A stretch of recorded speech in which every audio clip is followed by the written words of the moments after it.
Jai Shri Krishna to all. Earlier, I have told you the meaning of verb and I told you about the type of verb, transitive verb. Today, I will tell you about the other types of verb. Intransitive verb. Intransitive verb. A verb that does not require an object to complete its sense in a sentence is called intransitive verb. So intransitive verb क्या होती है? In that you don't need an object to complete your sentence. In this you need just your subject and verb or any adverb you can add on it, but you don't need any object. Object is the receiver of the action, subject is the doer, but in this intransitive verb you don't need any object. Okay. Some examples of intransitive verbs are here. Airplanes fly. Airplanes is the subject क्योंकि fly क्या कर रहा है? Airplane, so airplane subject है and fly. Airplanes उड़ रहे हैं. So air fly करना क्या है? उड़ना verb है. एयरप्लेन उड़ता है. एयरप्लेन उड़ता है. अब देखो एयरप्लेन उड़ता है, मुझे सेंटेंस समझ में आ रहा है विदाउट ऑब्जेक्ट. विदाउट ऑब्जेक्ट मुझे सेंटेंस का जो मीनिंग है, सेंस है, वो क्लियर हो रहा है, अच्छे से समझ में आ रहा है. So in the sentence I don't need any object to complete its sense. So that one is, जो फ्लाई हमारी वर्ब है, that one is intransitive verb. The children sleep. The children sleep. बच्चे सोते हैं. सो चिल्ड्रन स्लैप, बच्चे सोते हैं. अब चिल्ड्रन क्या है इधर हमारा सब्जेक्ट, स्लैप सोना क्या है वर्ब. सो बच्चे सोते हैं, मुझे टेंस भी समझ आ रहा है without object. So slept is our intransitive. Birds fly. Birds उड़ते हैं. Birds are the subject and fly is the verb. So इसमें मुझे ऑब्जेक्ट की रिक्वायरमेंट नहीं है. पक्षी उड़ते हैं. Rose is painting. Rose is the name of a girl. Rose is painting right now, कि रोज अभी पेंटिंग कर रही है. Rose is the subject, is painting is the verb. Right now is the adverb. Adverb है. देखो एक sentence में I told you कि that I don't need object. Object नहीं चाहिए. एडवर्ब वगैरह तो हम ऐड ही कर सकते हैं. ऑब्जेक्ट क्या होता है? If there is written that rose is painting the board, कि रोज बोर्ड को पेंट कर रही है. यहाँ पे तो नहीं बताया कि जो रोज है वो किस चीज के ऊपर एक्शन कर रही है. जो उसका एक्शन है पेंटिंग करना, उसका इफेक्ट किस ऑब्जेक्ट पे पड़ रहा है. ऑब्जेक्ट की बात तो नहीं हुई ना इस सेंटेंस में. And without object I can easily understand the sentence. So that painting is intransitive. Okay. So I think with the help of example you have understood the concept of intransitive verb. Now I will tell you the other type of verb, action verb. Action verb. Now what is action verb? An action being performed by the subject. जो action है एक subject perform करता है, वो action वो उसी action को action verb कहा जाता है. लाइक राहुल सब्जेक्ट है.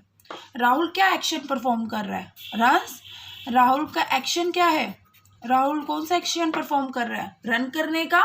सो runs is the action verb. They swim, वे तैरते हैं. वे जो दे है, they is the subject, but वे क्या कर रहे हैं? Swim. Swim is the action. Swim जो है वो अपना एक्शन कर रहे हैं. So swim is the action verb. Okay.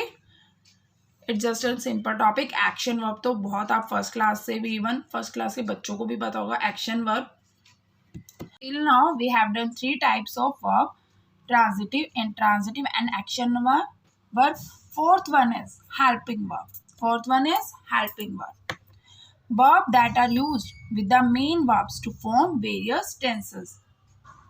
Which we use with the main verb according to the tenses.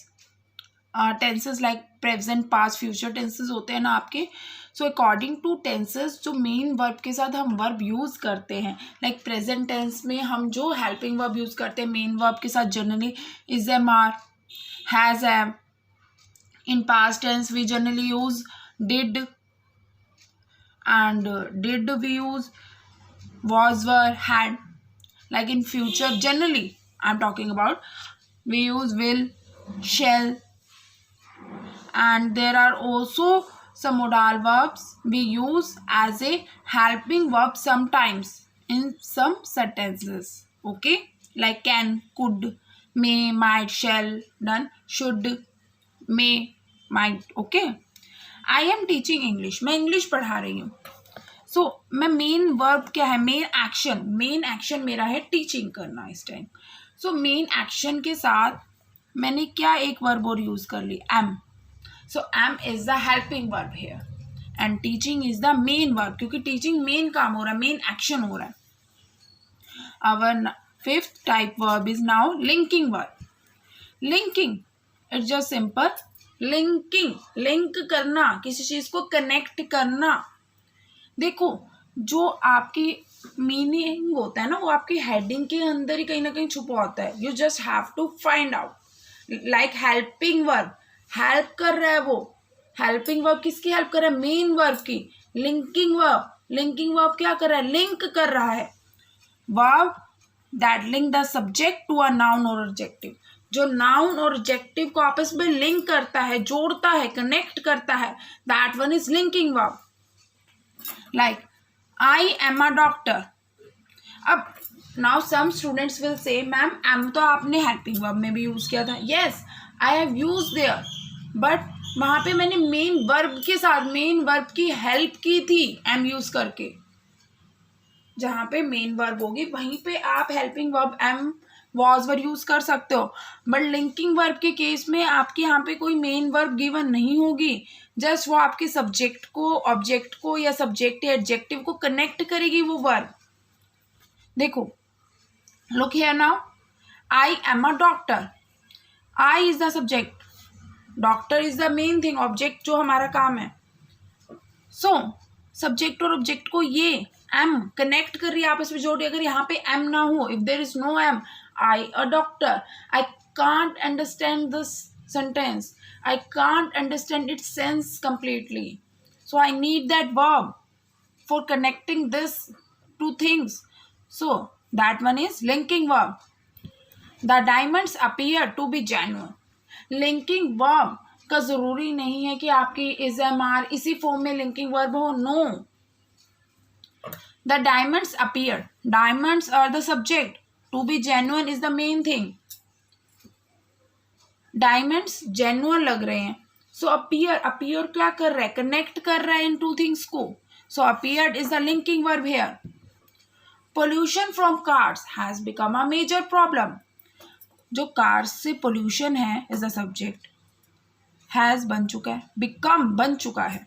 Has is the helping verb here, not more. आपकी main verb नहीं है, but become is the linking verb here. मतलब linking verb ये एक तरह से आप ये देखो कि जहाँ पे आपके टू थिंग्स गिवन हो और उस विदाउट लिंकिंग, उस वर्ब के बिना आपको सेंटेंस का मीनिंग क्लियर नहीं होगा, सेंस क्लियर नहीं होगा, वही आपकी लिंकिंग वर्ब होगी.